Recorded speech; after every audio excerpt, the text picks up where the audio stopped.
Sa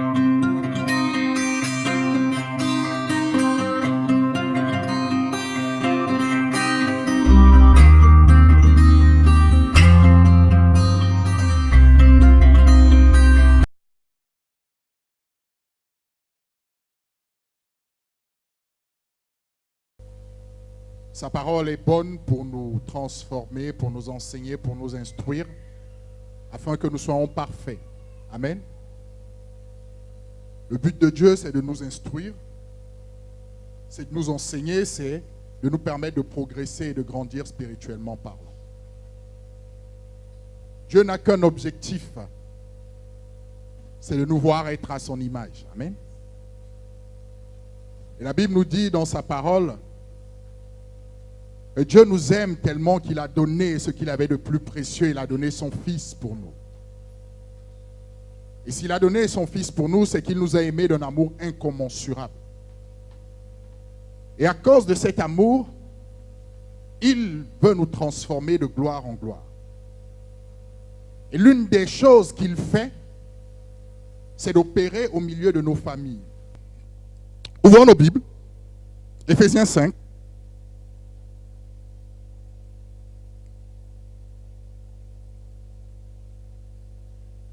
Éphésiens 5.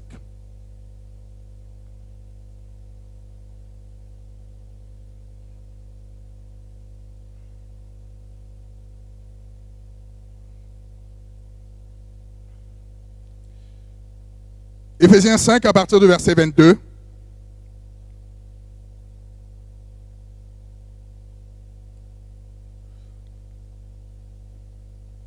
Seigneur, nous te bénissons pour ta parole, Père, qu'elle porte du fruit ce matin et que ta gloire nous accompagne. Merci pour l'entendement, merci pour la compréhension que tu nous donnes. Donne-nous à être enseignés, à être instruits par toi.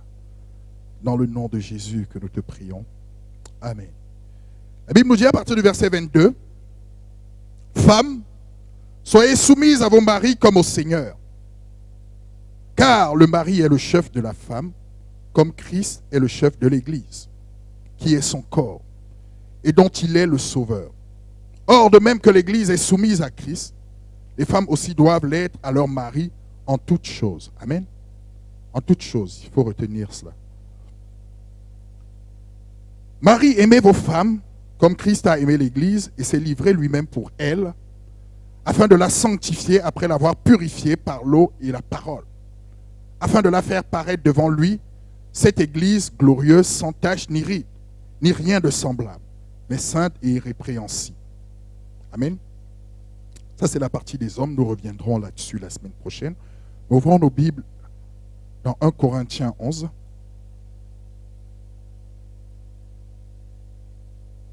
1 Corinthiens 11. L'idée ici, ce passage que nous allons lire, vous savez, c'est un passage qui suscite beaucoup de polémiques dans l'Église concernant le voile. Mais ce n'est pas l'objectif ce matin de parler de toutes ces choses-là, mais de prendre des éléments importants qui vont nous permettre de comprendre ce que le Seigneur veut nous dire. La Bible nous dit, à partir du verset 1er, l'apôtre Paul parle, il dit « Soyez mes imitateurs comme je suis moi-même, comme je le suis moi-même de Christ. Je vous loue de ce que vous vous souvenez de moi à tous égards et de ce que vous retenez mes instructions telles que je vous les ai données. Je veux cependant que vous sachiez que Christ est le chef de tout homme, que l'homme est le chef de la femme et que Dieu est le chef de Christ. » Amen. Après, il va parler du voile. Nous allons aller au verset 7. J'ai dit, ce n'était pas la partie qui nous intéressait ce matin. À partir du verset 7, il y a des éléments qui vont nous être utiles ce matin. L'homme ne doit pas se couvrir la tête puisqu'il est l'image et la gloire de Dieu, tandis que la femme est la gloire de l'homme. En effet, l'homme n'a pas été tiré de la femme, mais la femme a été tirée de l'homme. Et l'homme n'a pas été créé à cause de la femme, mais la femme a été créée à cause de l'homme. C'est pourquoi la femme, à cause des anges, doit avoir sur la tête une marque de l'autorité dont elle dépend. Toutefois, dans le Seigneur, la femme n'est point sans l'homme, ni l'homme sans la femme. Car de même que la femme a été tirée de l'homme, de même l'homme existe par la femme et tout vient de Dieu. Amen. Voyez ici,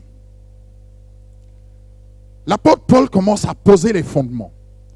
Vous savez, pour construire une maison, une réflexion, on part toujours de ce qu'on appelle un postulat de base. Amen. Une fondation. C'est quelque chose sur laquelle on va bâtir. C'est un préalable sans lequel on ne peut pas bâtir. Sans lequel toute discussion échouerait. Lorsque, je prends l'exemple, lorsque des personnes qui font du sport ou dans d'autres choses, dans d'autres activités, il y a un certain nombre de règles qui régissent l'activité qu'ils vont faire. Sans ces règles-là, on ne peut pas parler de sport, de foot ou d'autres choses. Et ici, Dieu établit le préalable que chacun doit comprendre. Il dit dans sa parole, il dit, Christ est le chef de tout homme et l'homme est le chef de la femme. Il dit de même que l'homme est soumis à Christ, de même la femme doit être soumise à l'homme en toutes choses. C'est un préalable. Si ce préalable n'est pas accepté par nous, alors nos fondements ne tiendront pas parce que nous ne nous appuyons même pas sur les fondements de Dieu. Amen. Et vous voyez ici, d'emblée, l'apôtre Paul va dire, l'homme n'a pas été créé à cause de la femme, mais la femme a été créée à cause de l'homme. Il est en train de nous dire ici quelque chose d'important. C'est qu'en réalité, lorsque Dieu a créé l'homme, il a trouvé bon de créer une femme pour lui. Il est en train de nous révéler en réalité qu'un homme ne devient homme dans la totalité de ce que Dieu veut de lui lorsqu'il y a une femme à ses côtés. Et ce qui va pousser Dieu à créer l'homme, c'est parce que l'homme était insuffisant tout seul, donc la femme va venir compléter son insuffisance et lui permettre d'être celui que Dieu veut qu'il soit. Donc en réalité, sans la femme, l'homme ne peut pas être un homme pleinement accompli, d'après la pensée première de Dieu. La femme est donc l'instrument qui va venir compléter l'homme pour qu'il soit totalement à l'image de Dieu. Mais il dit ici, ce n'est pas la femme qui a précédé l'homme, c'est l'homme qui a précédé la femme. Et vous, la femme est venue pour aider l'homme. Ça veut dire que dans notre foyer, dans nos foyers, il est important de connaître notre position. Il est important de savoir que nous sommes une aide. Et si nous ouvrons nos Bibles dans le livre de Genèse pour réellement comprendre ces choses-là,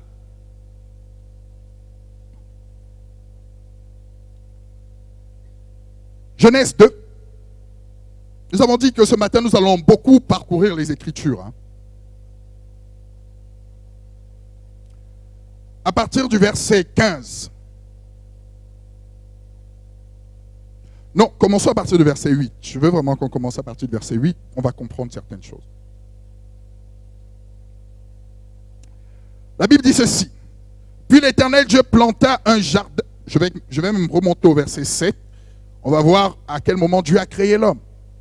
L'Éternel Dieu forma l'homme de la poussière de la terre. Il souffla dans ses narines un souffle de vie.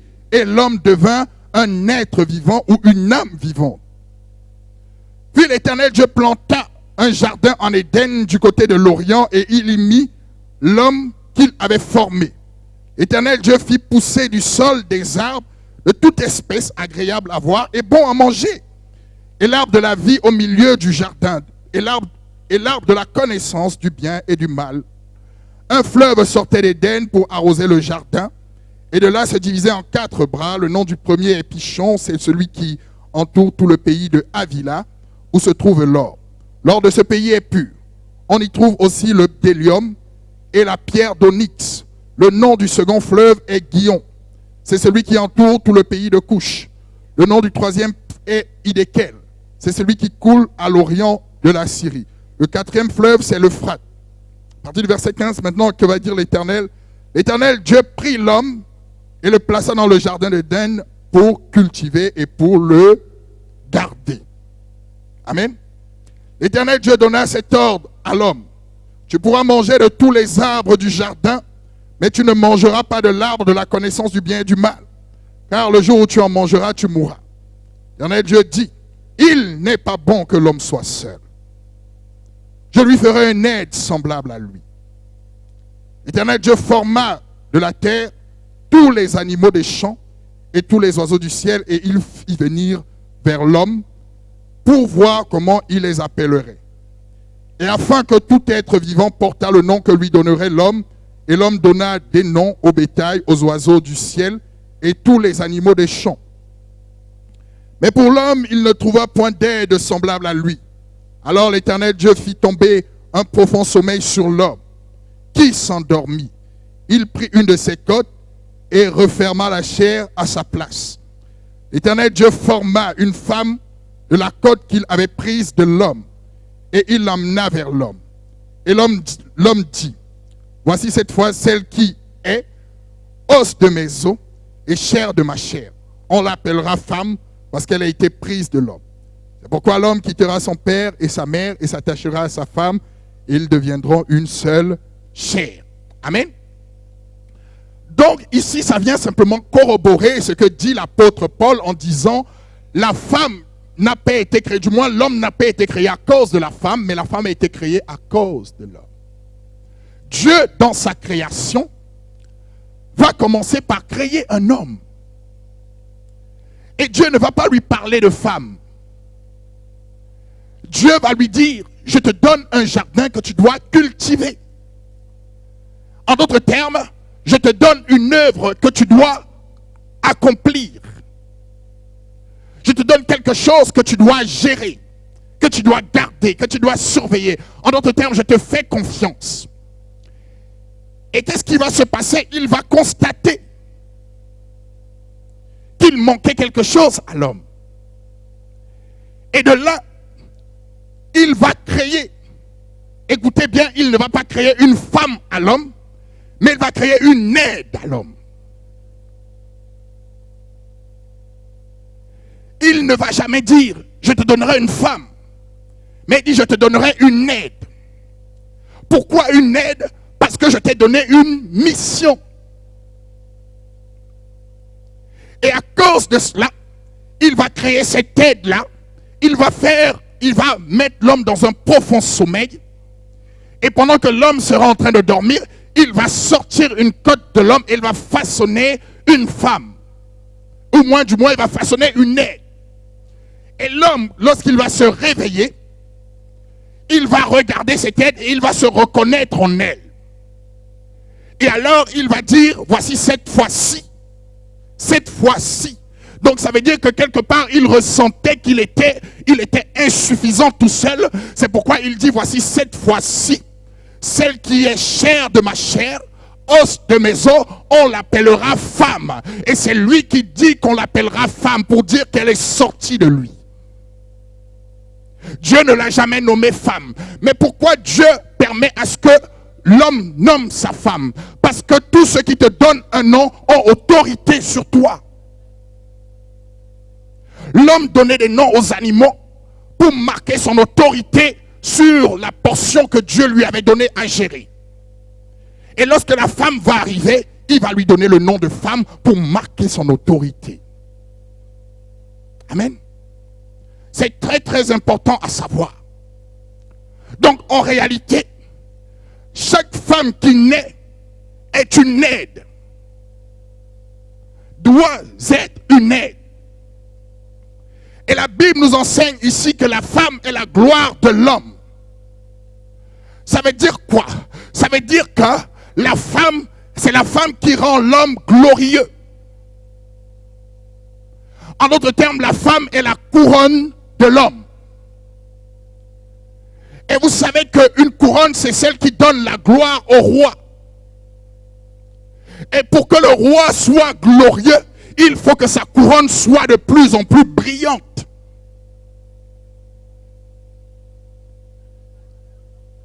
Sois béni, sois béni. Donc la gloire d'un homme va dépendre non pas de lui, mais de l'état de brillance de son épouse. Si son épouse ne brille pas, il ne pourra pas être glorieux. Et vous voyez, c'est pourquoi Dieu crée une interdépendance entre l'homme et la femme. La femme va rechercher dans l'homme l'amour de l'homme, mais cet amour ne lui sera donné que dans la mesure où elle devient la gloire de l'homme, où elle manifeste toutes les caractéristiques pour honorer l'homme. Vous voyez, nous sommes à la gloire de Dieu.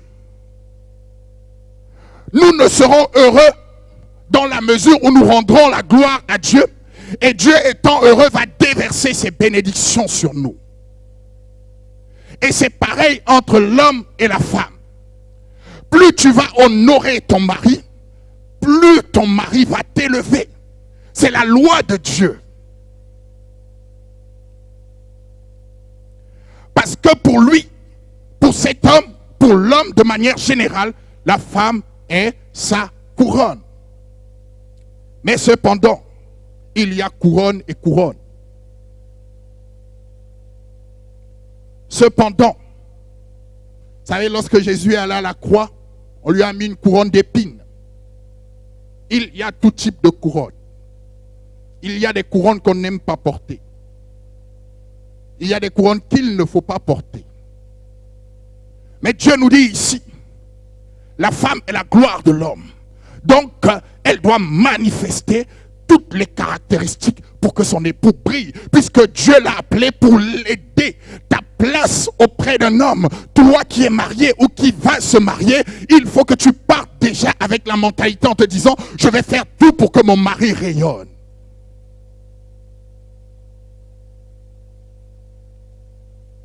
Voyez-vous? Et le Seigneur dit quelque chose. Pour rayonner, vous voyez, même de l'or, lorsqu'on prend de l'or brut, à prime abord, il n'a pas trop de valeur. Pour lui donner de la valeur, il faut le faire passer par une transformation. Il faut le polir, il faut le transformer, afin que cet or-là commence à briller. Ça veut dire quoi? Ça veut dire que pour devenir une gloire, pour manifester en tant que femme, être un être, ou du moins, oui, un être glorieux, il faut prendre le temps d'être façonné par la parole de Dieu. Pourquoi?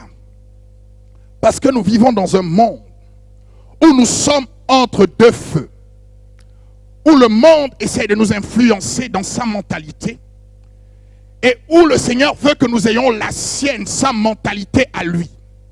Un couple qui vit selon la mentalité du monde ne peut pas espérer voir la manifestation de la gloire de Dieu. Parce que ce que Dieu recherche d'abord, ce n'est pas ce qu'on pense, mais c'est l'obéissance. C'est pourquoi elle va dire quelque chose d'important. Si vous lisez 1 Samuel 15 à partir du verset 22, il va dire l'obéissance vaut mieux que le sacrifice. En d'autres termes, il est en train de te dire, si tu veux être une femme épanouie, il faut que tu sois soumise à ton mari et que tu fasses sa gloire. Et il te dit, homme, nous en parlerons la semaine prochaine, si tu veux être un homme épanoui, il faut que tu sois soumis à Dieu en toutes choses. Amen. Je disais donc que nous avons compris que la femme est la couronne de l'homme et l'homme brillera autant que sa couronne brille. Il sera glorieux autant que sa couronne est resplendissante. Mais cependant, nous disions qu'il y a couronne et couronne. Or, pour devenir à l'image de la gloire de Dieu et être cette couronne-là qui va faire resplendir ton époux ou ton futur époux, il faut que tu apprennes certaines choses. La Bible dit ceci. La nature ne vous enseigne-t-elle pas? Ou prenons d'abord, ouvrons nos Bibles dans Proverbe 14, verset 1. Proverbe 14, verset 1.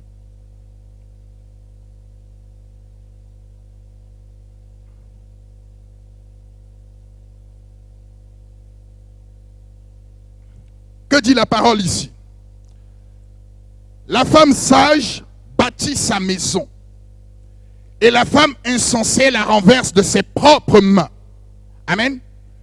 La femme sage bâtit sa maison, et la femme insensée la renverse de ses propres mains. Ici, on nous mentionne deux types de femmes. La femme sage et l'insensée. Et partout où vous irez, vous rencontrerez ces deux types de femmes. Dans l'église, il y a plein de femmes insensées. On les appelle dans l'église les vierges folles. Mais elles sont insensées. Parce que, simplement, elles sont dans l'église, on dit vierges, mais elles sont folles, insensées. Dans le monde, on va dire, elles sont insensées. Et le Seigneur dit ici, la femme sage bâtit sa maison. Il est en train de dire ici qu'une maison se bâtit par la sagesse. Sans sagesse, on ne peut pas bâtir une maison. Or, la sagesse n'est pas innée, la sagesse s'acquiert. On ne naît pas en étant sage, on devient sage. On apprend à devenir sage. C'est pourquoi la Bible nous dit, dans le livre de Proverbes 8, la sagesse ne crie-t-elle pas? La Bible va dire quelque chose à partir du verset 1er. La sagesse ne crie-t-elle pas? Retiens bien que tu as besoin de sagesse. L'intelligence n'élève pas sa voix. C'est au sommet des hauteurs près de la route. C'est à la croisée des chemins qu'elle se place. À côté des portes, à l'entrée de la ville.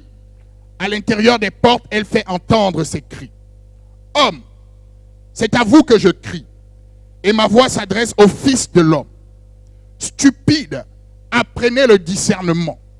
Insensé, apprenez l'intelligence. Écoutez, car j'ai de grandes choses à dire. Et mes lèvres s'ouvrent pour enseigner ce qui est droit. Car ma bouche proclame la vérité et mes lèvres ont en horreur le mensonge. Toutes les paroles de ma bouche sont justes. Elles n'ont rien de faux, ni de détourné.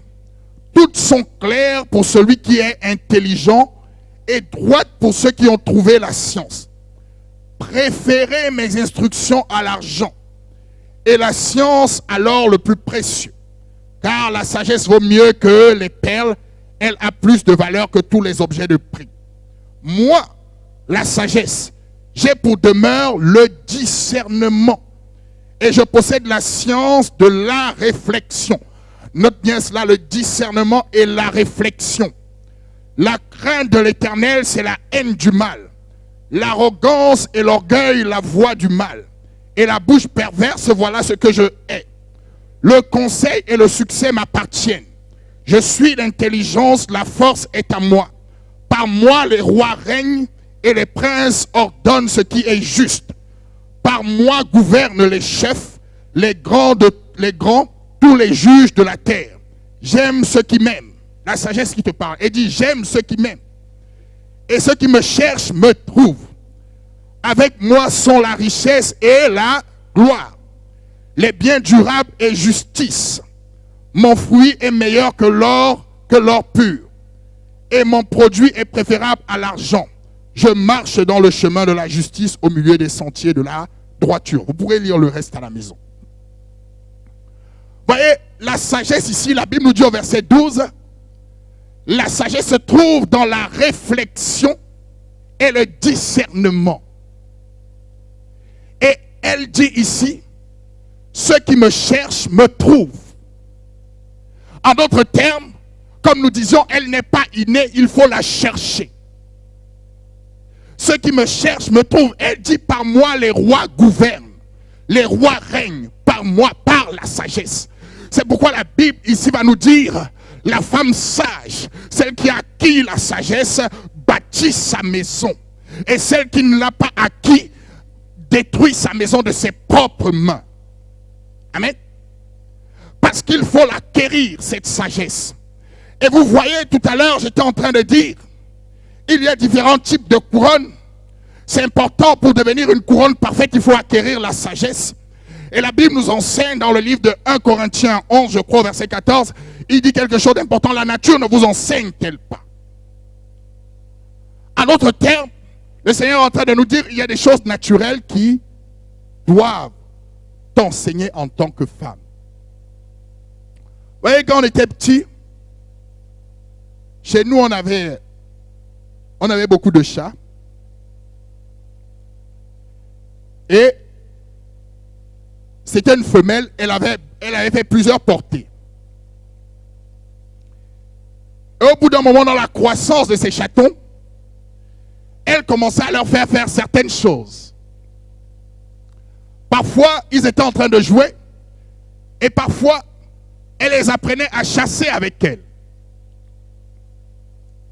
Et vous les voyez dans la cour, les chatons essaient de reproduire la manière dont leur maman chassait. Notamment les oiseaux, les souris, toutes ces choses-là. Pourquoi? Parce que leur maman était déjà en train de les préparer à devenir ce qu'ils sont nés pour être. Voyez? Leur maman prenait déjà le temps de leur apprendre. Et même lorsque vous regardez à la télé, vous allez voir que les animaux, certains animaux, au bout d'un moment, ils commencent déjà à apprendre à leurs enfants certains réflexes. Et vous? Et en tant que femme, on ne devient pas femme le jour où on se marie. On est femme lorsqu'on sort du ventre de notre maman de sexe féminin. À partir de ce moment, nos parents doivent déjà commencer à nous préparer à être l'aide que Dieu veut que nous soyons. Mais le problème, c'est que nos parents faillissent souvent. Ils faillissent dans bien de domaines. Vous voyez, naturellement, la femme est portée vers le mariage. Elle est portée vers la sécurité. Elle est portée vers ces choses-là. Mais simplement, pour se marier, il ne suffit pas d'être de sexe féminin. Parce qu'on ne se marie pas pour soi-même, mais on se marie pour être une aide. Or, la question est de savoir comment puis-je aider si je n'ai pas appris à aider. C'est pourquoi beaucoup de mariages échouent parce que les parents sont la cause première. Parce qu'ils n'ont pas fait ce qu'ils devaient faire. Voyez-vous? Ils n'ont pas fait ce qu'ils devaient faire. Ouvrons nos Bibles pour mieux comprendre cela. Ouvrons nos Bibles dans le livre de Proverbe 31. Nous avons dit que nous allons beaucoup lire. Hein? Proverbe 31.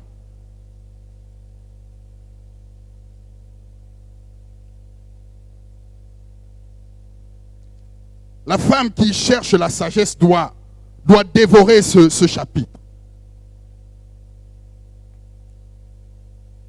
Elle doit le dévorer, elle doit le manger comme tous les jours pour obtenir, pour être ce qu'elle doit être. C'est un roi à qui sa maman va donner des conseils. Et au verset 10, voici la question qu'elle va poser. Qui peut trouver une femme vertueuse? Voyez, elle n'a pas dit qui peut trouver une femme. Qui peut trouver une femme vertueuse? Elle a bien plus de valeur que les perles. Le cœur de son mari a confiance en elle. Et les produits ne lui feront pas défaut. Elle lui fait du bien et non du mal tous les jours de sa vie. Amen. Qui peut trouver une femme vertueuse? Et elle dit ici, le cœur de son mari a confiance en elle. Vous voyez, ce qui va faire qu'un homme va avoir confiance en toi, c'est la vertu que tu manifestes.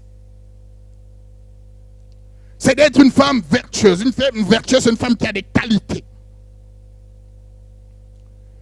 Et ici, il y a quelque chose qui est important à comprendre pour une femme. c'est que lorsque, ici, le point cardinal de ce verset, c'est la confiance. J'ai envie que nous mettions l'accent sur la confiance. Lorsque vous avez confiance en quelqu'un, vous lui donnez tout. Lorsque vous avez confiance en quelqu'un, vous pouvez lui laisser faire, le laisser faire tout ce qu'il a envie de faire parce que vous avez confiance en lui. Parce que son cœur est à vous. En réalité, lorsque tu es une femme et tu as compris cela, tu te dis en réalité qu'en fait, si je parviens à être vertueuse, à être la couronne de mon mari, en réalité, son cœur m'appartient. Et tu comprends en réalité que tu as une place particulière. Parce que qu'est-ce que Dieu demande à l'homme? Dieu dit, mon fils, donne-moi ton cœur. Et en réalité, lorsque le cœur d'un homme t'appartient, ça veut dire en réalité que tu as pratiquement la même place que Dieu dans sa vie. C'est-à-dire que son cœur t'appartient. De même que Dieu dit à un homme, donne-moi ton cœur, le cœur de ton mari doit t'appartenir parce qu'il a confiance en toi. Amen. Je ne sais pas si tu comprends la position que tu peux avoir. Tu peux avoir la position. Ce que Dieu réclame, c'est aussi ce que tu veux. La meilleure part de ton mari, c'est son cœur. Parce que si tu as le cœur de ton mari, en réalité, tu n'as plus rien à craindre. Tu es tranquille. Amen. Donc, le Seigneur dit ici, le cœur de son mari a confiance en elle. La confiance. La confiance dans un foyer est quelque chose de capital. Un foyer qui se fonde sans confiance est un foyer qui ne va pas durer. Si dans ton foyer il y a des suspicions, cela ne va pas durer. Mais sache que la confiance n'est pas naturelle. Je ne te fais pas confiance parce que tu as de beaux yeux. Je te fais confiance parce que tu as manifesté le caractère qui me permet de te faire confiance. Sinon, c'est une confiance aveugle et ce n'est pas une bonne confiance. Et le Seigneur te dit, toi femme, à cause de la vertu, tu auras le cœur de ton époux parce qu'il te fait confiance. Beaucoup de femmes, leurs époux n'ont pas confiance en eux, en elles du moins. Beaucoup de femmes, parce qu'elles ne manifestent pas la vertu. Elles n'ont pas les caractéristiques d'une femme vertueuse. Maintenant, nous allons comprendre ce que c'est qu'une femme vertueuse. À partir du verset 13. Elle se procure de la laine et du lin et travaille d'une main joyeuse. Elle est comme un navire marchand. Elle amène son pain de loin. Elle se lève lorsqu'il est encore nuit. Et elle donne la nourriture à sa maison et la tâche à ses servants. Elle pense à un champ et elle l'acquiert. Du fruit de son travail, elle plante une vigne. Elle ceint de force ses reins et elle affermit ses bras. Elle sent que ce qu'elle gagne est bon. Sa lampe ne s'éteint point pendant la nuit. Elle met la main à la quenouille et ses doigts tiennent le fuseau. Elle tend la main au malheureux. Elle tend la main à l'indigent. Elle ne craint pas la neige pour sa maison. Car toute sa maison est vêtue de cramoisis. Elle se fait des couvertures. Elle a des vêtements de fin lin et de pourpre. Arrêtons-nous là. La caractéristique qui sort de là, de ce que nous avons lu, c'est simplement que c'est une femme qui est travailleuse. Le travail. Elle n'est pas paresseuse. Et parce qu'elle n'est pas paresseuse, elle est une femme qui administre. Voyez? Elle administre, ça veut dire qu'elle gère, elle contrôle et elle dirige pour sa maison. Or, ce que je vous disais tout à l'heure, c'est qu'en réalité, dans cette génération, beaucoup de parents, nous parlerons des garçons, c'est pareil aussi pour les garçons. Beaucoup de mamans élèvent leurs filles sans leur apprendre quoi que ce soit. Lorsque la fille est à la maison, les parents ne lui apprennent à rien faire. elle ne sait pas cuisiner. Elle ne sait pas s'occuper des finances. Parce qu'elle n'a jamais, sa maman ne lui a jamais montré. Elle dort énormément. Mais dans son cœur, secrètement, elle veut se marier. Parce qu'elle pense que le mariage va venir la combler. Or, ce qui va te combler, c'est d'accomplir la volonté de Dieu dans la vie de quelqu'un. Si tu ne sais pas faire ces choses, comment vas-tu aider quelqu'un? Comment veux-tu construire une maison? Et c'est ça le problème des parents du siècle présent. Vous allez faire beaucoup de choses pour vos enfants. Vous allez les envoyer à l'école, c'est bien. L'école donne l'instruction, mais l'école n'éduque pas. Or, on ne bâtit pas une maison rien qu'avec l'instruction. On bâtit une maison avec l'éducation. Parce que l'éducation te forme, te façonne pour te comporter d'une certaine manière. Voyez-vous, lorsque tu n'apprends pas à ta fille à faire des choses, et qu'à la maison, dans la cuisine, c'est toujours toi qui fais la cuisine et tu la laisses dormir, tu penses lui faire du bien, mais tu lui fais profondément du mal. Parce que le jour où elle sera dans un mariage, elle va apprendre à faire de force ce que tu ne lui as pas appris. Donc les mamans, vous qui aimez beaucoup vos filles, parce que vous voyez, vous, lorsqu'il y a un mariage, les parents vont investir dans le mariage, dans le faste. Ce qu'on voit, ils vont beaucoup investir, mais ils n'ont jamais investi dans la vie de leurs enfants. Tu prends ta fille et tu la donnes à un époux, à une épouse, en sachant que c'est un fardeau que tu es en train de donner.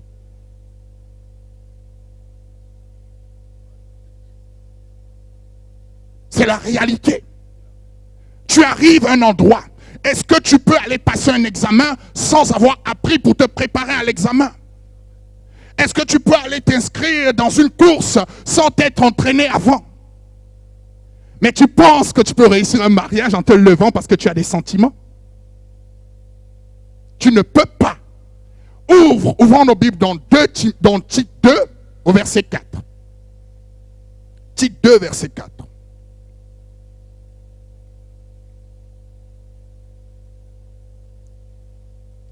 Tite 2 verset 4.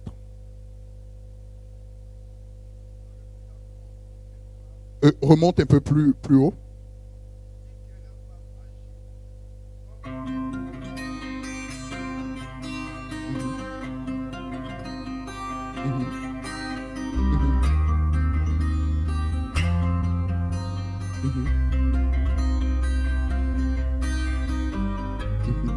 Amen. Bon, la question que je vais te poser. On dit ici que les femmes qui sont plus âgées doivent apprendre à leurs filles, aux jeunes filles, à aimer leur mari. Tu penses qu'il s'agit des sentiments? Est-ce qu'on peut t'apprendre à avoir des sentiments pour quelqu'un? Donc, dans la définition de l'amour de Dieu, ce n'est pas d'abord ce que tu ressens dans ton cœur. On doit t'apprendre à aimer.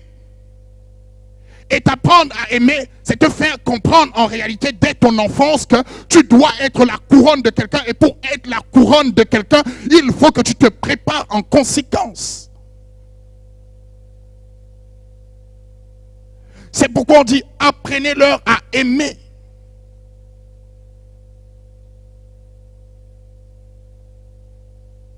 Les jeunes filles, vous qui voulez vous marier, si vous êtes toujours en train de dormir, vous êtes nonchalant, vous ne savez rien faire, vous allez souffrir.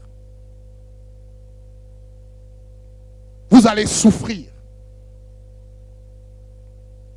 Parce que vous ne serez pas des couronnes, mais plutôt des fardeaux.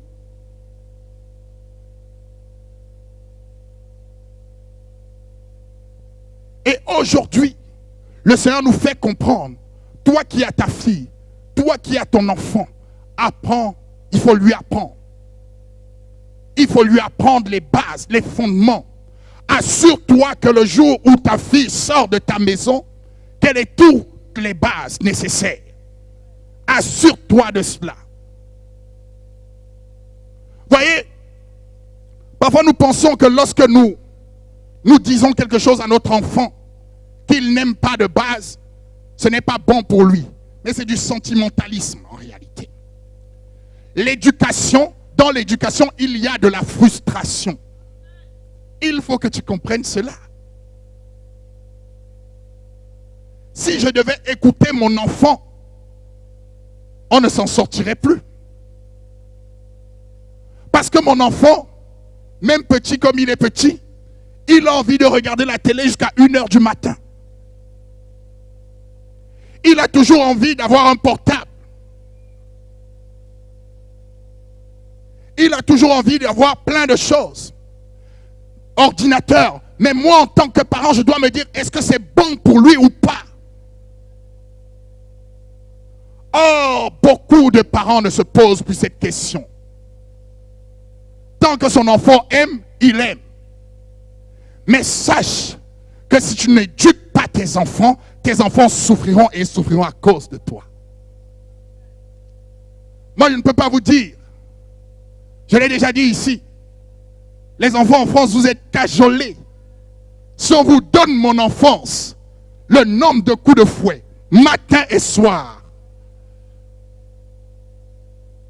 vous allez comprendre. Moi je te dis, moi j'avais une maman qui te prenait dans ses bras.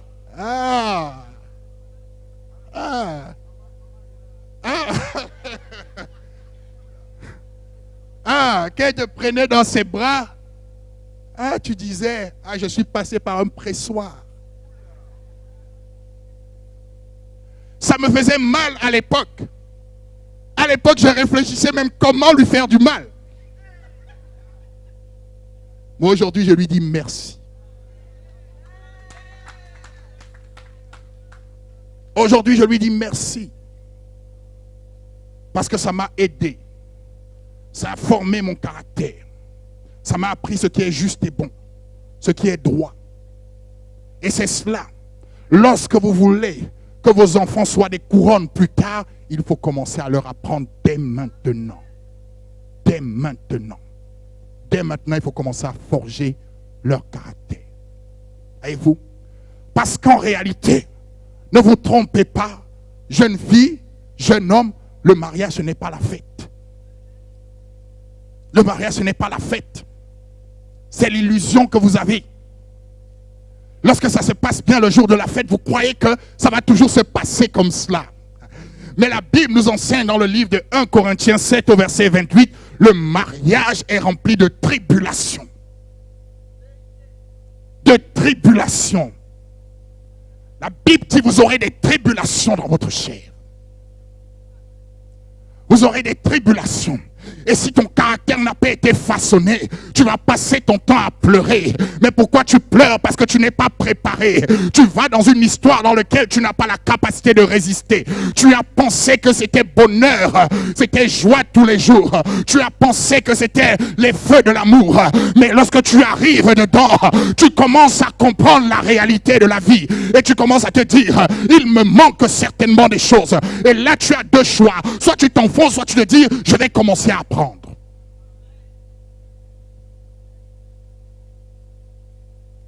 Je vais commencer à apprendre. Voyez, tu dois être formé. Jeune femme, tu dois être formée. C'est ce que Dieu veut de toi. Dieu veut que tu sois formé. Formé pour pouvoir pousser un homme à servir Dieu. Voyez, les femmes fardeaux, celles qui n'ont pas compris qu'elles doivent pousser leur mari à servir Dieu. Ce sont les femmes qui poussent leur mari à d'autres endroits que dans l'église. Voyez-vous?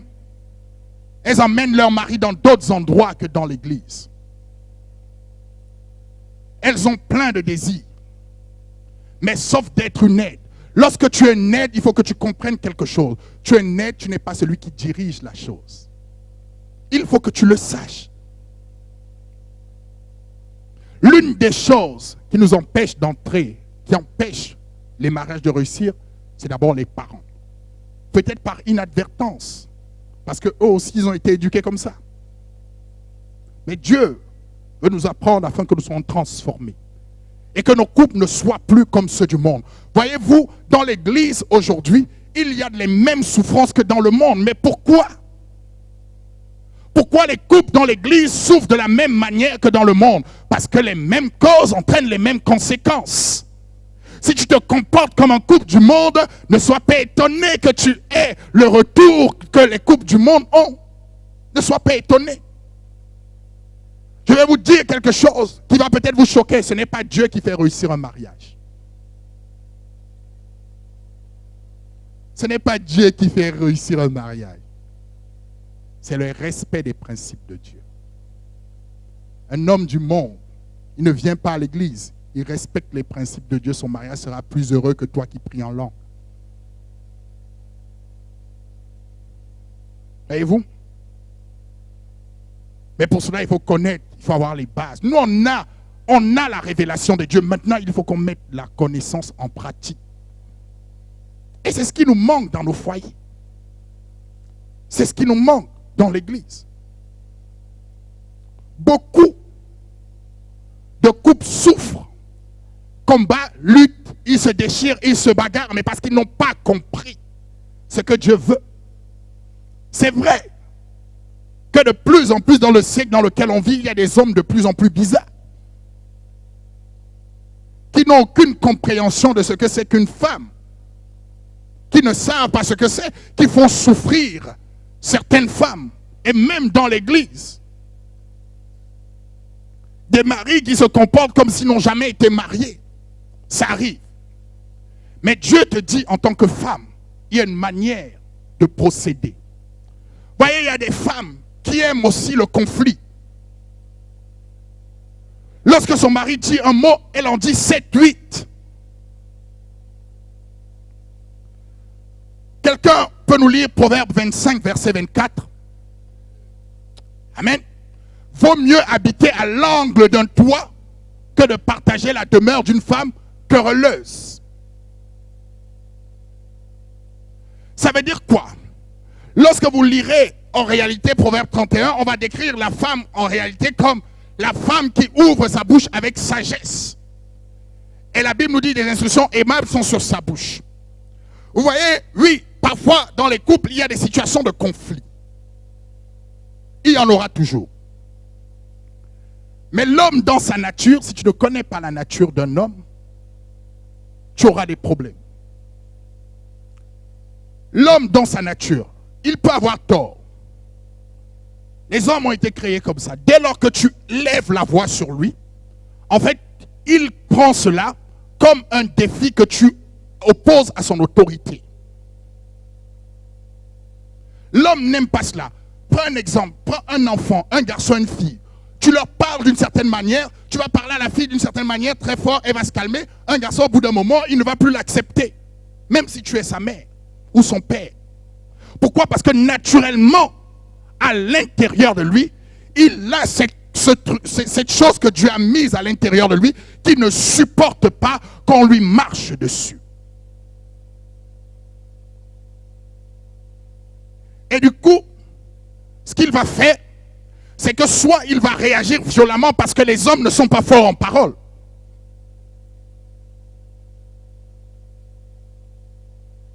Et parfois les femmes, quand elles commencent à parler, c'est un venin laspique qui sort de sa bouche. Sans que le diable utilise sa langue comme un instrument pour détruire. Voyez-vous? C'est pourquoi la Bible nous enseigne, dans le livre de Jacques 3, à partir du verset 6, là-bas, la Bible nous dit quelque chose. La Bible nous dit que la langue est parmi les membres souillants de la bouche. La Bible dit qui peut la maîtriser? Personne ne peut la maîtriser. Et les femmes ont l'art d'être utilisées par le diable, par la bouche.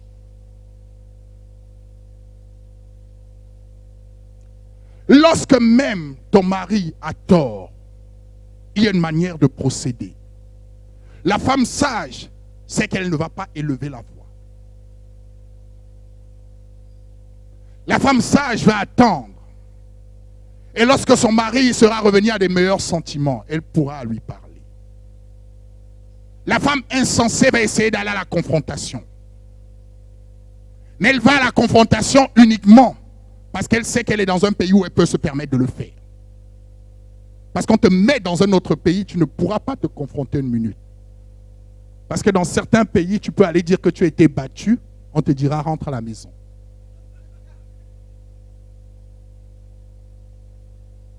Ce n'est pas une bonne chose. L'homme ne doit pas lever la main sur son épouse. Et de même, la femme ne doit pas manquer de respect à son époux. Parce qu'en le faisant, elle le pousse à être dans une situation dans laquelle il n'a pas forcément envie d'être. Parce que vous savez quelque chose, très important. Les gens, les paroles sont plus destructrices que les coups. Une femme a le pouvoir de détruire plus facilement qu'un homme. C'est pourquoi ici il est dit, vaut mieux habiter à l'angle d'un toit que de partager la demeure d'une femme querelleuse, parce qu'elle te tue psychologiquement à petit feu. Voyez-vous, la femme sage doit avoir cette capacité de maîtriser sa langue, de maîtriser ce qu'elle dit. Ton mari a tort, oui il a tort, mais que dit la parole de Dieu? 1 Pierre 3. Oui, à partir du verset 1er.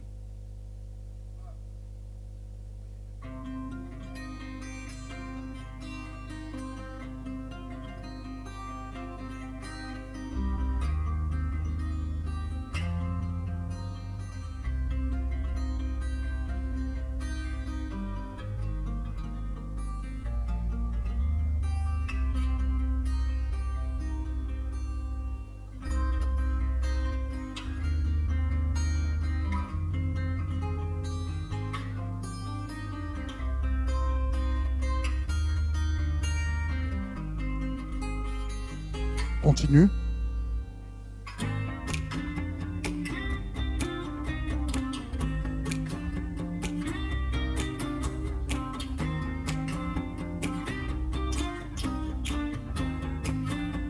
Amen. Voyez, on dit ici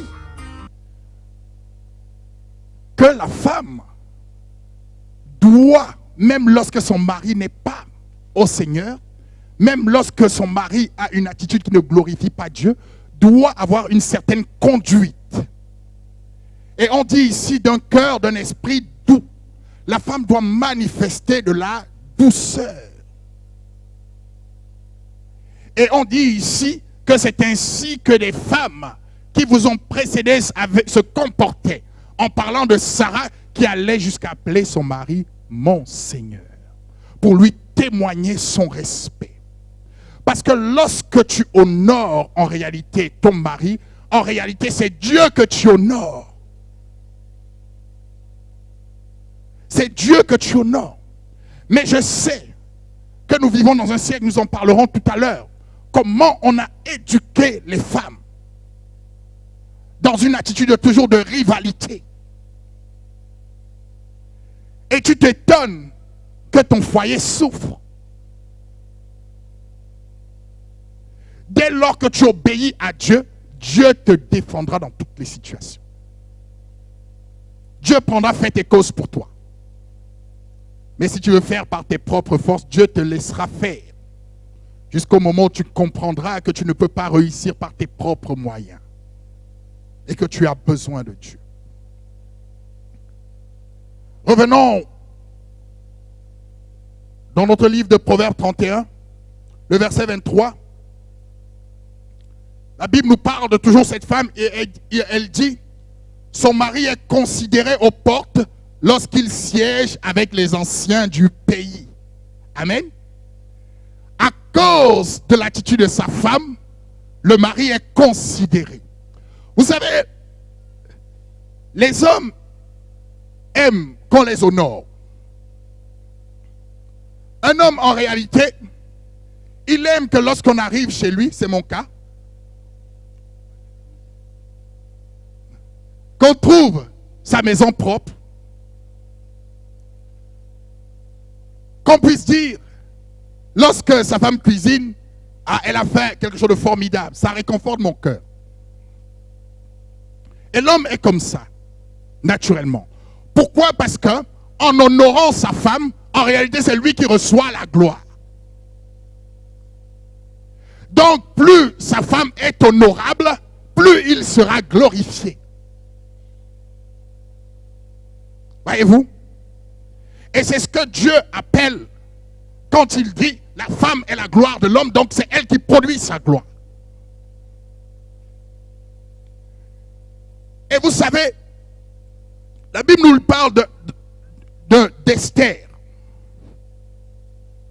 Dans le livre d'Esther, qu'est-ce qu'il est dit? Vous allez voir pourquoi, quelle est souvent l'attitude des hommes, qu'est-ce que les hommes attendent.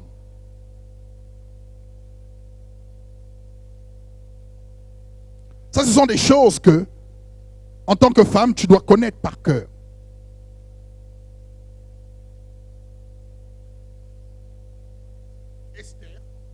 Esther 1er.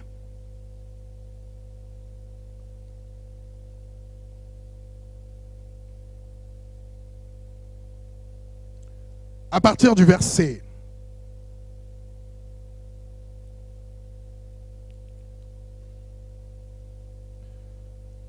5.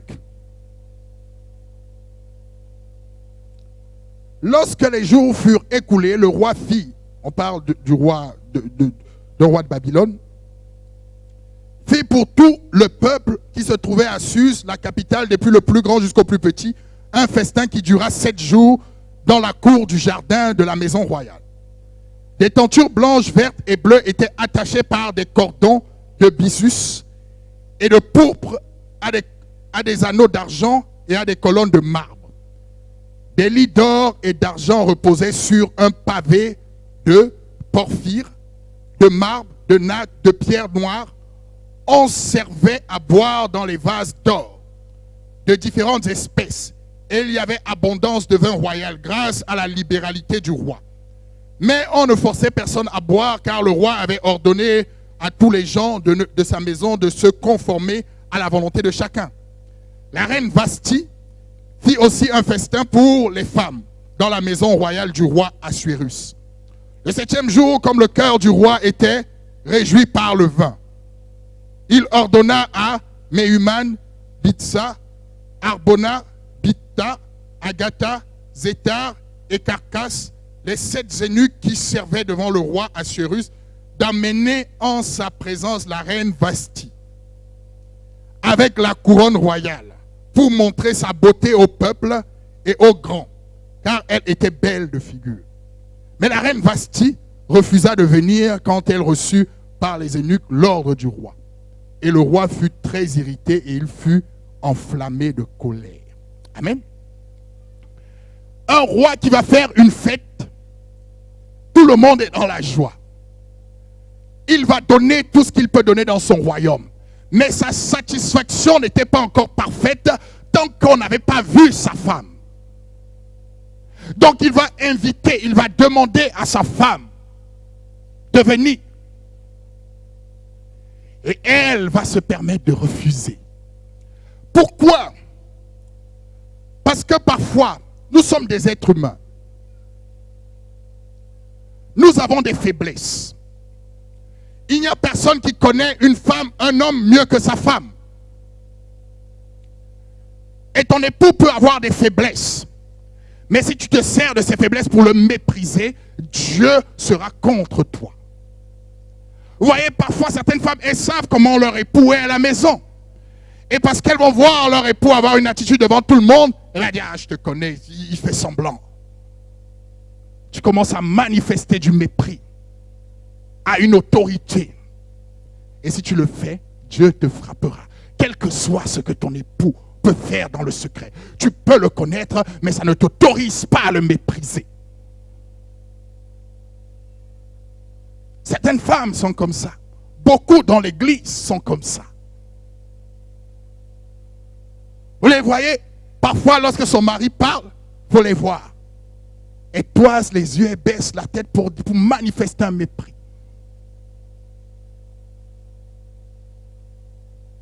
Mais Dieu ne tolère pas cela. La Bible dit, il est en autorité malgré ses faiblesses. Et Dieu t'a mis à côté de lui pour le pousser à dépasser ses faiblesses. Pas pour le mépriser. Voyez? Donc, l'homme aura cette attitude-là de toujours vouloir mettre son épouse en avant pour la valoriser.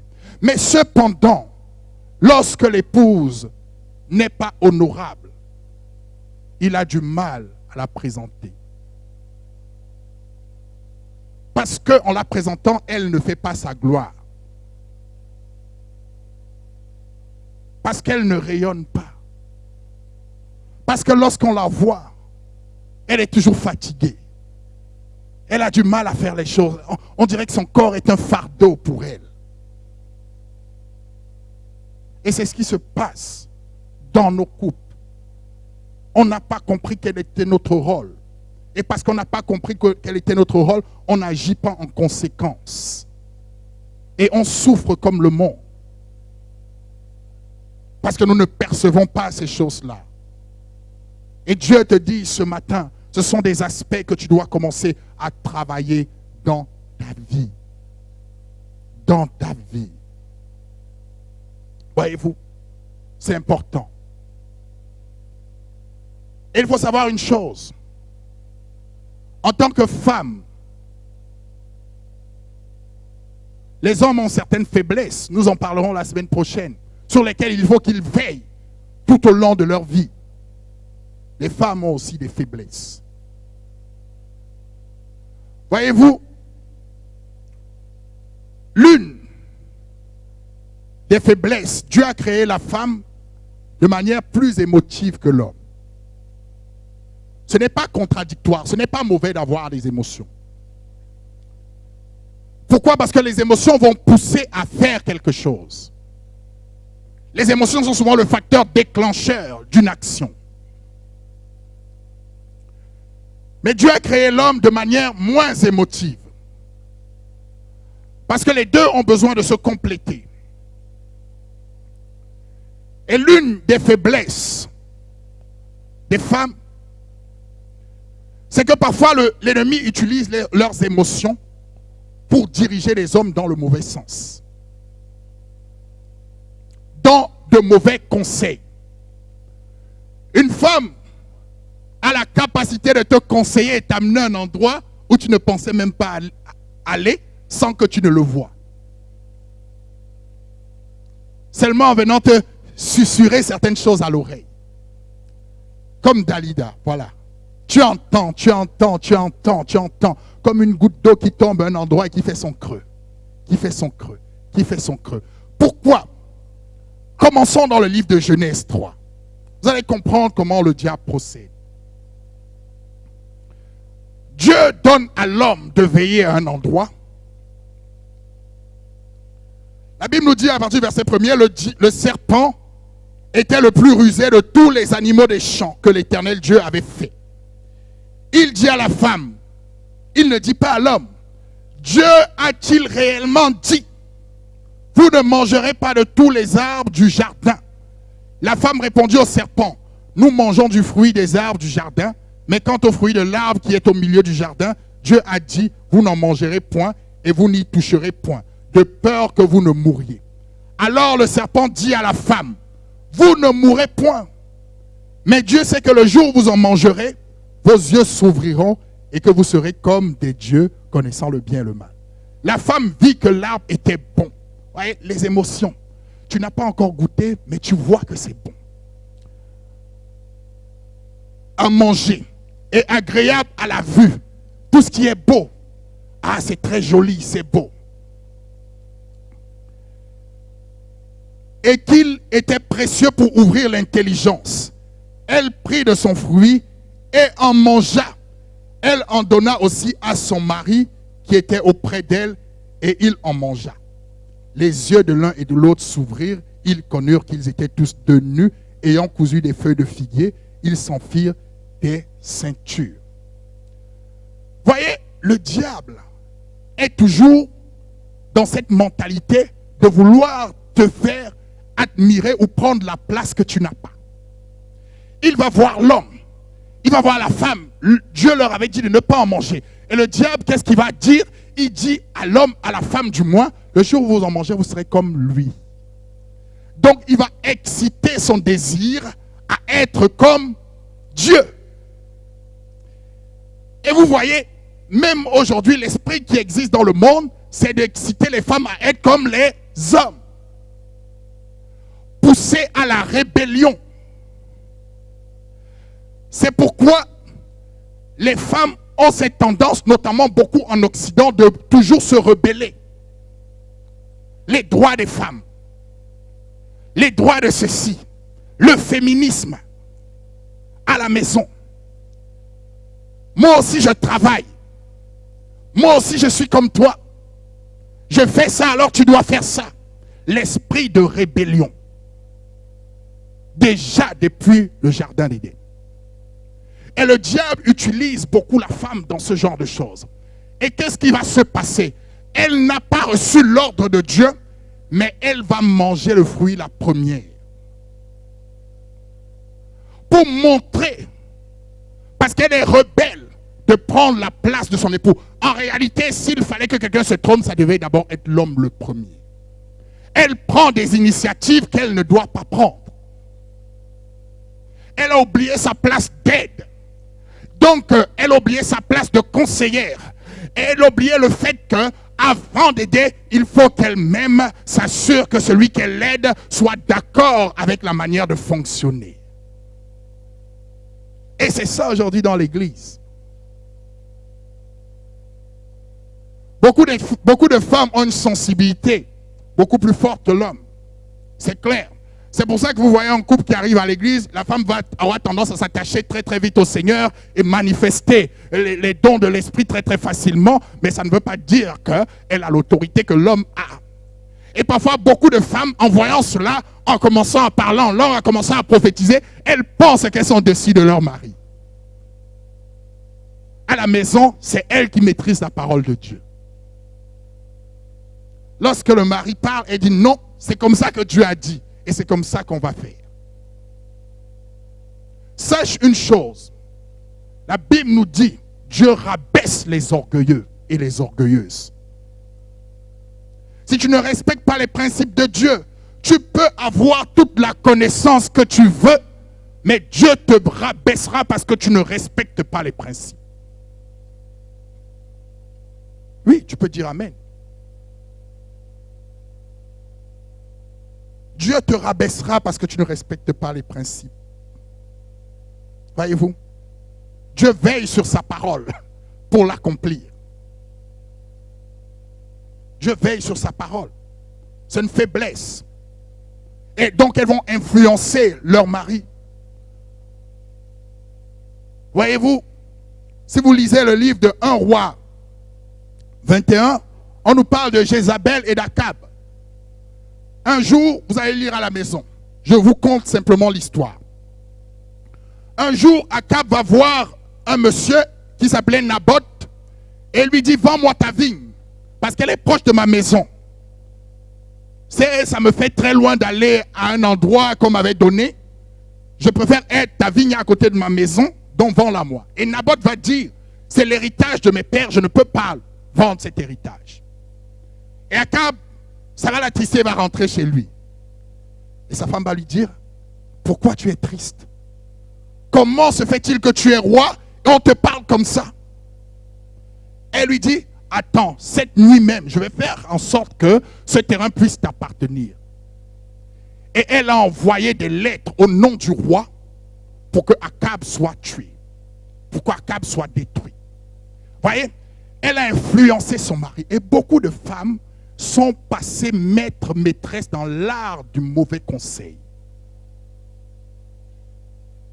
Elle va te dire des choses très très émotives. C'est pourquoi, même lorsque, de manière générale, lorsqu'une femme te dit quelque chose, tu as l'impression que ça urge. Parce qu'elle met les émotions, elle met une certaine tonalité. Il faut que tu réagisses tout de suite. Non. Il faut parfois prendre le temps, même lorsque tu écoutes ton épouse, tu entends, tu dis oui, je prends le temps, je vais prier, mais n'agis jamais du tic au tac.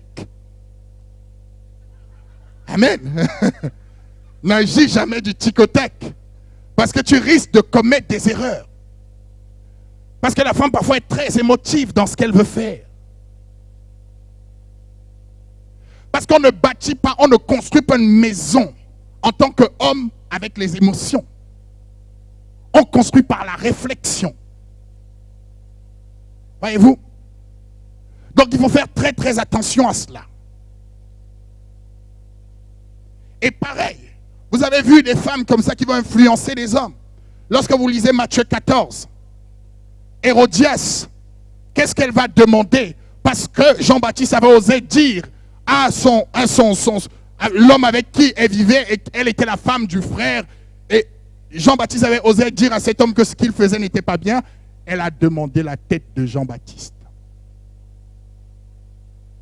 Et si tu es une femme qui est une mauvaise conseillère, tu vas commettre beaucoup d'erreurs.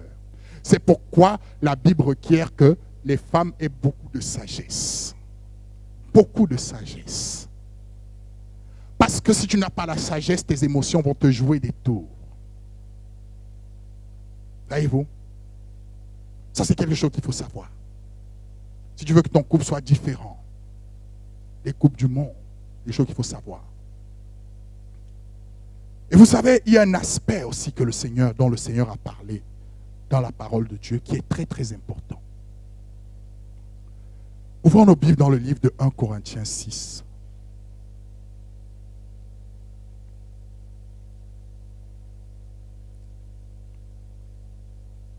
1 Corinthiens 6.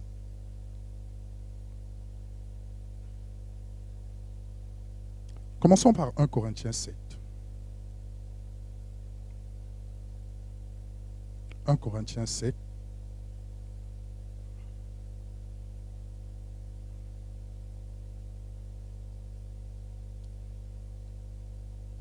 « 1 Corinthiens 7, à partir du verset... Vous allez comprendre quelque chose. Vous voyez, ce sont les chrétiens de Corinthe qui vont écrire à l'apôtre Paul par rapport à certaines questions. Et nous allons comprendre pourquoi il lui posait ces questions tout à l'heure. Pour ce qui concerne les choses dont vous m'avez écrit, 1 Corinthiens 7 à partir du verset 1er. Pour ce qui... 1 Corinthiens 7 à partir du verset 1er. Pour ce qui concerne les choses dont vous m'avez écrit, je pense qu'il est bon pour l'homme de ne point toucher de femme. Toutefois, pour éviter l'impudicité, que chacun ait sa femme et que chaque femme ait son mari.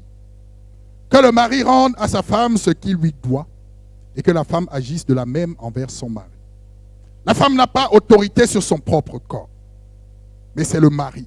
Et pareillement, le mari n'a pas autorité sur son propre corps, mais c'est sa femme. Ne vous privez point l'un de l'autre, si ce n'est d'un commun accord pour un temps, afin de vaquer à la prière. Puis retournez ensemble de peur que Satan ne vous tente par votre incontinence. Amen. Vous voyez,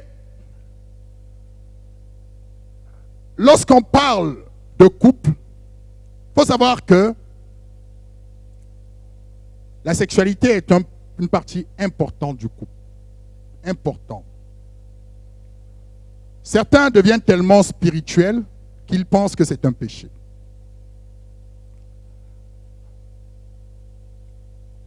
Un couple, d'ailleurs, c'est Dieu qui l'a institué, ce n'est pas simplement l'apôtre Paul. Vous lisez parfois, souvent un verset, mais sans le comprendre. 1 Corinthiens 6, nous y reviendrons. L'apôtre Paul va prendre un exemple ici. Il va dire, à partir du verset 16, « Ne savez-vous pas que celui qui s'attache à la prostituée est un seul corps avec elle ?» Comment on s'attache à une prostituée? C'est sexuellement. L'apôtre Paul dit, celui qui s'attache à une prostituée est un seul corps avec elle.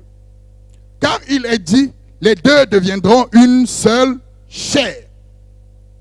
Amen. Dieu n'a-t-il pas dit au verset dans Genèse 2, au verset 24, c'est pourquoi l'homme quittera son père et sa mère et s'attachera à sa femme et les deux deviendront une seule chair. Donc le Seigneur a dit ici qu'ils auront des relations intimes. Amen. Devenir une seule chair, c'est d'avoir des relations intimes. Et il dit ici, dans 1 Corinthiens 6, mais celui qui s'attache au Seigneur est avec lui un seul esprit. Amen. Nous sommes un esprit avec Dieu parce que nous nous attachons à lui par l'esprit. Mais nous sommes une chair avec notre époux, notre épouse, parce que nous nous attachons à lui sexuellement parlant. Ça veut dire quoi? Ça veut dire que si tu vas te marier, et toi dans ton esprit, ton corps t'appartient, ne te marie pas. Ne te marie pas. Pourquoi?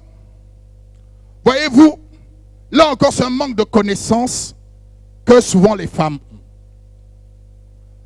Parce qu'à un moment donné, les femmes dans les couples, elles commencent à être fatiguées. Le soir, elles sont fatiguées. Elles ont une journée très difficile. Comme leur corps leur appartient. Ah, je suis fatigué, je ne peux pas. La Bible dit, ce n'est pas ce que Dieu t'a dit. Ton corps ne t'appartient pas.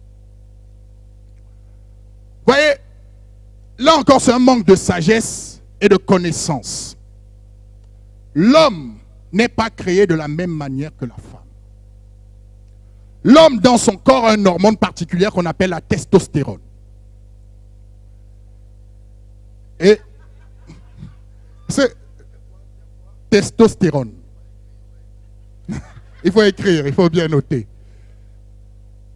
Et la testostérone, c'est l'hormone en réalité qui pousse l'homme à avoir une activité sexuelle beaucoup plus développée que la femme. Ça veut dire quoi? Ça veut dire que ce n'est pas le diable qui lui a donné cette hormone. C'est Dieu qui lui a donné cette hormone. Et Dieu sait pourquoi. Maintenant, toi en tant que femme, lorsque tu refuses d'avoir des relations intimes avec ton époux, imaginons, pour te faire comprendre, je vais prendre une image. Si par exemple tu es un enfant, prenons un exemple très très basique, tu es un enfant, tu dois t'occuper de ton enfant. Et tu ne t'occupes pas de ton enfant. Et un jour, on t'apprend que ton enfant avait faim, il a volé dans un supermarché. À qui la faute? Hein? Parents, tu es d'accord avec moi que c'est toi qui es la faute qui a fait que ton enfant vole. Je te prends encore un autre exemple. Imaginons que tu habites un endroit et il n'y a jamais de voleur. On ne vole pas, on ne sait même pas ce que c'est que le vol dans ton bâtiment. Un matin, tu te lèves, tu te dis, de toute façon, il n'y a pas de voleur, je laisse ma porte ouverte. Et en rentrant le soir, lorsque tu arrives dans la maison, il n'y a plus rien. Tu appelles les assurances et tu appelles la police. Penses-tu que la faute va être attribuée au voleur ou à toi en premier? À toi. Or, il faut comprendre que concernant la sexualité, tu as les clés de la porte qui empêche à ton mari de tomber dans l'adultère ou la fornication. Il faut le savoir. Si tu ne le sais pas, parfois des hommes vont tomber dans le péché et la femme va dire, oui, mon mari est un adultère. Les hommes vont peut-être, ce n'est pas une bonne chose, les hommes vont peut-être le condamner, mais Dieu qui connaît toutes choses saura que c'est toi qui l'as poussé à tomber dans l'adultère. Parce que tu penses que ton corps t'appartient. Vous voyez, lorsqu'on n'est pas au courant, parce que beaucoup de chrétiens aiment simplement prier, mais ils ne comprennent pas les choses. Tu peux prier 1000 ans, si tu ne comprends pas cela, ton foyer aura des difficultés. L'homme a une faiblesse, c'est que l'homme pour être dans une intimité n'a pas forcément besoin d'aimer. Hein. Il n'a pas besoin d'aimer. Hein. Une femme, pour épouser une femme, ou pour qu'une femme vous aime, vous avez besoin de beaucoup parler, mais l'homme n'est pas compliqué. L'homme, dès qu'il voit une femme habillée d'une certaine manière, lui n'est pas compliqué, il est déjà connecté.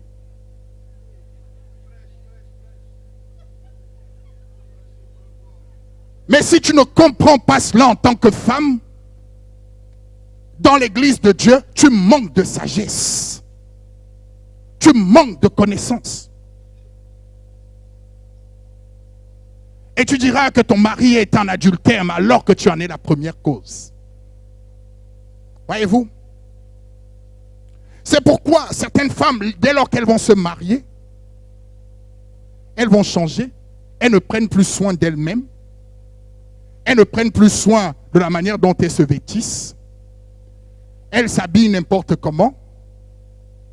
Vous voyez, je veux dire, l'homme marche par la vue en réalité. L'homme marche beaucoup par la vue. L'homme, ce qu'il voit, ce qui brille, c'est ce qui l'intéresse. Voyez-vous? Parce qu'il y a certaines femmes, avant de se marier, elle était coquette, mais dès qu'elle s'est mariée, elle se laisse aller. Tu arrives à la maison le soir, un pantalon déchiré là. Comment veux-tu que, connaissant la manière dont l'homme est formaté, comment veux-tu qu'il s'intéresse à toi? Le problème que tu as, tu vas te dire, ah, je suis en Jésus. Mon mari, je suis marié, il est là. Mais le problème, c'est que le diable ne dort pas, même si tu es en Jésus, il va tenter ton mari. Tu crois que c'est parce que tu es en Jésus que ça fait peur au diable? Le diable va dire, tu es en Jésus, c'est bien, mais j'ai des femmes qui m'appartiennent, je sais comment l'attirer. Je sais comment faire. Ce que tu ne montres pas, ce que tu négliges, je vais lui montrer des femmes qui ne le négligent pas. Et par manque de connaissances, tu crois qu'il s'agit simplement de prier en langue pour que ton mari soit avec toi. Ah, ça ne s'arrête pas là, prier en langue. Ça ne s'arrête pas là. Il faut que tu prennes soin de toi-même. Il faut que tu sois présentable. Les femmes, avant de se marier, se font toujours jolies, belles, coquettes et tout, mais dès lors qu'elles sont mariées, elles ont oublié. Elles ne font plus de gommage. Elles ne font plus toutes ces choses. Tu vois, si tu ne fais plus de gommage, ton visage va commencer à faner.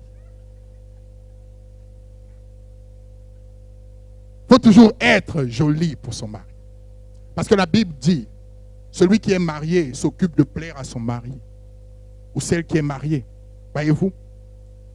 Je vais vous raconter une anecdote. Un jour, je prends le métro. Je suis dans le métro, je vais au travail. Et dans le métro, j'aime souvent lire. Et je suis en train de lire. Je suis assis. Et dès que je lève ma tête, ma femme rit parce qu'elle connaît l'histoire. Dès que je lève la tête, je vois une jeune fille qui me sourit. Elle me sourit. Bon, moi, je continue à lire. Vous savez, quand quelqu'un vous regarde, vous savez qui vous regarde. Et la fille, elle a les yeux braqués sur moi. Moi, je continue à lire. Et dès que la personne qui était assise à côté de moi sort, elle part de sa place pour venir s'asseoir à côté de moi. Elle dit, ah. Donc, les choses que je vois dans les films sont réelles. Je commence à dire, ah oui, ça commence à m'arriver aujourd'hui aussi. Elle arrive à côté de moi.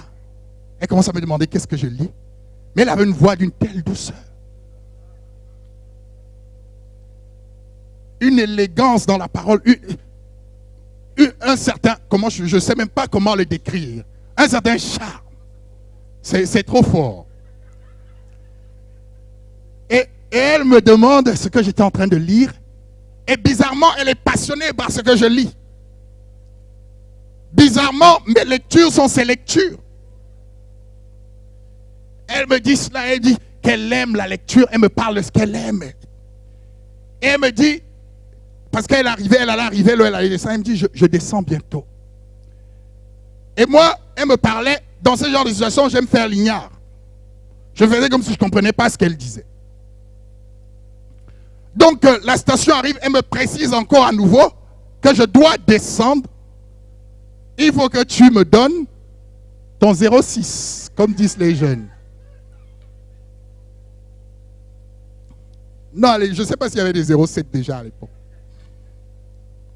Voyez-vous?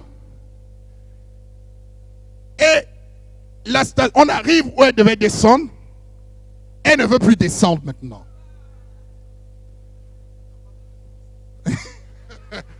Ah, mon 0,6 c'est pour moi et ma femme. Hein? Au bout d'un moment, elle arrive à cet endroit et je lui fais comprendre en réalité qu'il faut qu'elle descende. Et je la vois partir toute triste. Mais imaginez une seconde que toi, dans ta maison, ton mari, avec toi, ça ne se passe pas bien. Ce genre de femme le rencontre dans la rue. Tu penses, s'il n'est pas réellement bâti dans la foi, que penses-tu qu'il va se passer? Et tu diras à qui la faute? Tu pourras pleurer, mais tu es l'une des causes. Vous êtes tous les deux dans le péché, mais toi aussi tu fais partie de ceux qui l'ont poussé à pécher. Parce que tu n'as pas compris comment fonctionne un homme. Tu n'as pas compris. Voyez-vous? Donc arrête d'être fatigué. Arrête d'avoir des maux de tête. Arrête de t'habiller n'importe comment. Sinon, ton foyer connaîtra beaucoup de difficultés. Voyez-vous? Nous échouons parce que nous manquons parfois de sagesse. Voilà l'un des facteurs aussi qui fait échouer les couples.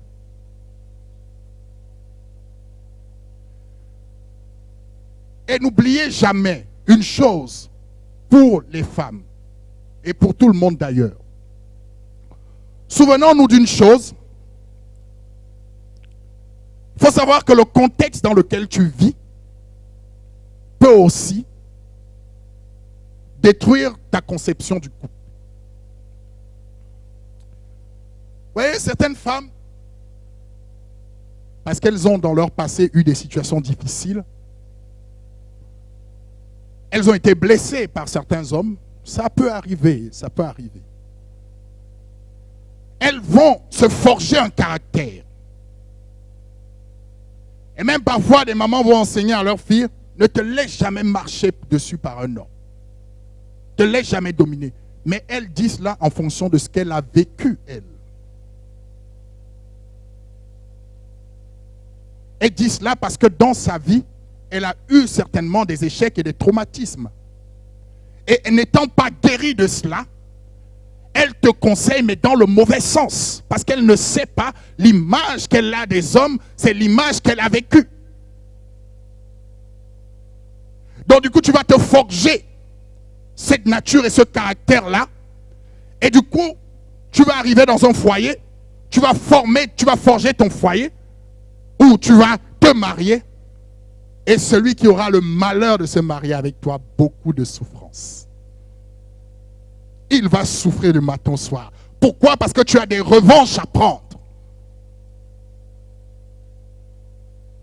Tu te souviens de Pierre, de Paul, de Jacques. Quand Jean arrive, tu dis tu vas souffrir pour Pierre, pour Paul et pour Jacques. Et tu fais souffrir Jean, alors que Jean n'était pas là. Parce que simplement tu n'as pas été guéri. Tu n'as pas été guéri. Il faut que tu sois guéri intérieurement. Et de même, lorsque tu es dans le Seigneur, il ne faut plus que tu aies Pierre, Paul, Jacques, Jean. Il faut simplement que tu attendes celui que Dieu va te donner. Vous voyez? Ça, c'était dans le monde. Ça peut se comprendre. Mais lorsque tu es dans le Seigneur, change ta manière d'être. On dit souvent, on t'achète au prix auquel tu te vends. Si tu te vends 1 euro, on t'achètera 1 euro. Si tu considères que tu es précieuse, on t'achètera très très cher. Celui qui t'achètera devra bien compter sa fortune. Et si tu ne coûtes pas cher, tout le monde avec 1 euro sonnera à ta porte.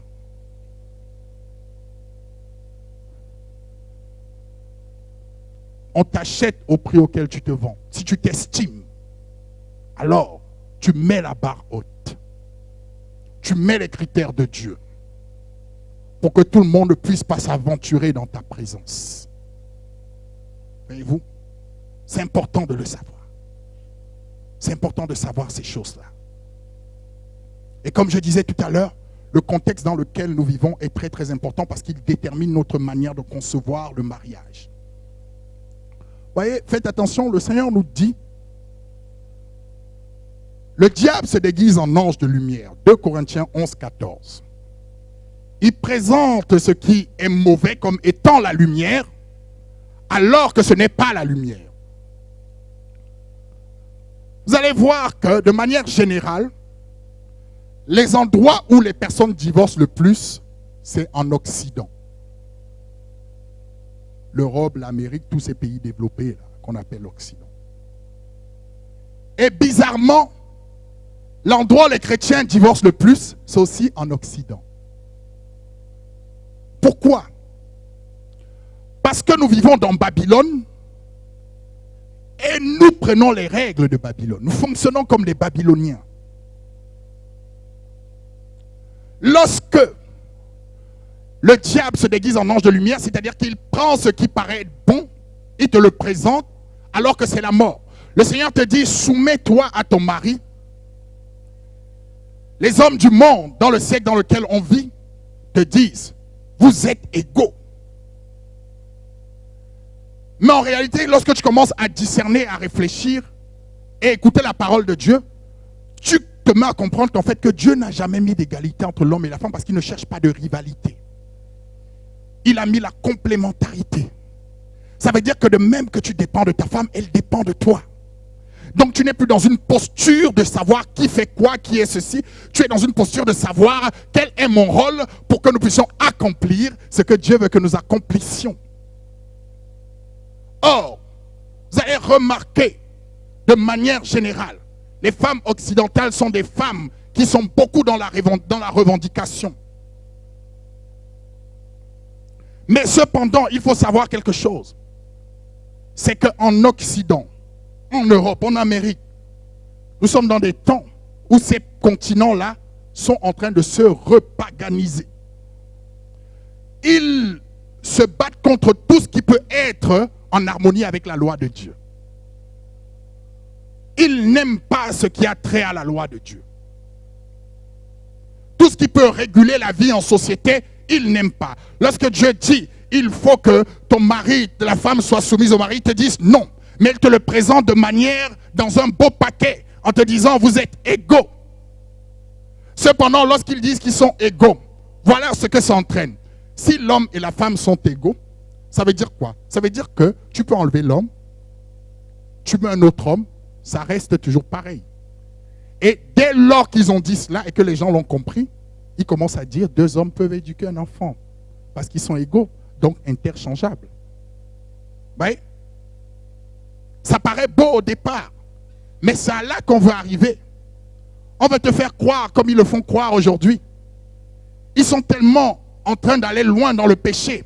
C'est pour ça que nous, qui vivons dans ces pays-là, il faut que nous fassions extrêmement attention. Si nous ne prions pas et nous ne tenons pas nos enfants dans la présence de Dieu, nous souffrirons les premiers. Pourquoi? Parce que aujourd'hui, même aujourd'hui à l'école, ici en Occident, en Europe, on considère que les enfants, il faut les initier à la sexualité. Et des scientifiques, des idéologues qui vont venir vous dire, c'est bon pour eux, il faut qu'ils découvrent leur corps. Mais en vertu de quoi? À 4 ans, en vertu de quoi tu dois connaître la sexualité? En vertu de quoi? Mais dans nos écoles, ça va commencer à arriver. Mais si nous ne sommes pas conscients que nous sommes dans le pays, dans les endroits où le diable travaille le plus, nous n'allons pas comprendre. Parce que le diable nous présente de belles choses. Nous pensons que tout est beau. Là où c'est beau, c'est là où il y a le diable caché. Voyez? Nous devons faire attention à cela. Voyez, avant qu'un péché se propage dans un autre continent, ça commence en Europe, si vous l'avez remarqué. Toujours.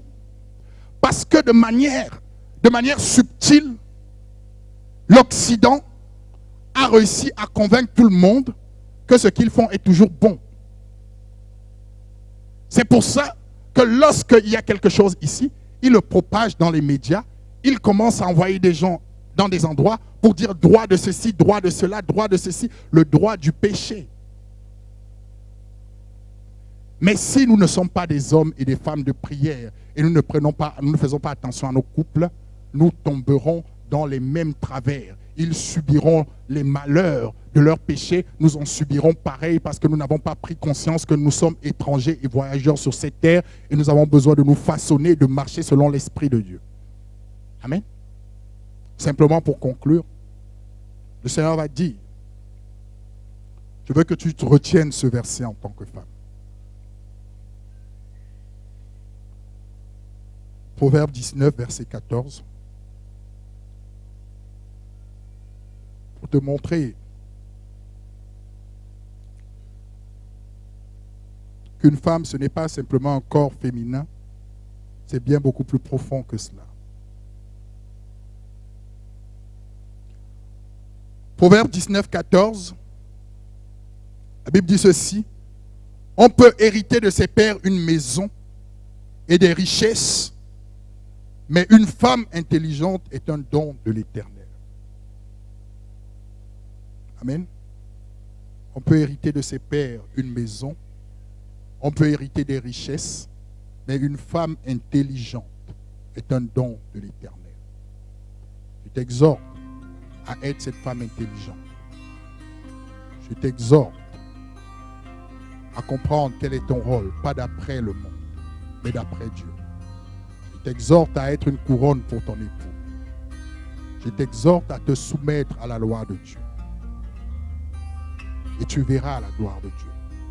Tu peux sortir de ce lieu et continuer à être comme tu as l'habitude d'être. C'est un choix. Aussi longtemps que tu désobéiras au Seigneur, tu souffriras. Tu souffriras de ton choix. Mais Dieu veut ce matin que tu comprennes que tu es un instrument de gloire. Ne dit-on pas, même dans le monde, on le dit, et c'est un adage qui est vrai. Derrière un grand homme, il y a une grande femme. Pousse ton mari à servir Dieu. Pousse ton mari à s'occuper des choses de Dieu. Pousse ton mari à aimer Dieu. Et mets les choses de manière favorable à ce que ton mari puisse servir Dieu. Fais les choses de manière favorable à cela. Fais attention à tes émotions.